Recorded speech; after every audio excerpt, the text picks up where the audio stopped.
Website settings এর menu সেকশনটাতে দেখলাম আমাদের ফ্রন্ট এন্ডে যেটা ইউজ হয়েছে সেটা হলো প্যারালাক্স সিস্টেম। আমি যেটা বুঝতে পারছি যে প্রাইসে ক্লিক করলে প্রাইসের সেকশনে চলে যাচ্ছে, তার মানে হ্যাশট্যাগ, স্মুথ হ্যাশট্যাগ ইউজ করা হয়েছে। সেখানে আমি দেখতে পাচ্ছি যে মেনু সেকশনে আপনারা খুব সুন্দর একটা ড্র্যাগ এন্ড ড্রপ সিস্টেম রাখছেন। Home, price, FAQ, feature. এফএকিউটা নিচে ছিল, এফএকিউটা নিচে ছিল, এই অংশটা ছিল। তো নেওয়ার পরে সে অটো আপডেট দিতে যাচ্ছে। আপডেট নেওয়ার পরে সে একটা এরর দেখাচ্ছে, প্লিজ চেক অল ফিল্ড এবং the URL must be valid format, এই ধরনের একটা। আমি আবার একটু রিফ্রেশ দিয়ে নেই, তাহলে বোঝার সুবিধার জন্য আমার মনে হয় সুবিধা হবে। এখন যদি আমি মেনু সেকশনে যাই, মেনু সেকশনে কোথাও কোনো এরর মেসেজ দেখাচ্ছে না।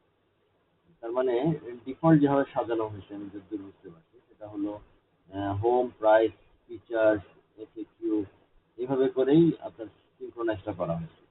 আমি চাচ্ছি এফএকিউ মেনুটা, এই মেনু সেকশনটা কোথাকার, এই মেনু সেকশনটা কি আপনারা এটার সাথে টপের মেনু সেকশনটা কি সংযুক্ত করছেন? সেটা হচ্ছে এক নম্বর প্রশ্ন। ২ নম্বর হচ্ছে আমি যদি এটাকে আপনার হচ্ছে ডি শিফটিং করতে যাই, শিফট করে জাস্ট চেঞ্জ করতে যাই, তখন সে অটো আপডেট হয়ে প্লিজ চেক অল ফিল্ড একটা এরর তৈরি করবে। তো এটা একটু কনফিউজিং, এটা একটু ক্লিয়ার করেন, আর এটা কি কারণে করা হচ্ছে যদি একটু নোট দেন তাহলে সুবিধা হয়।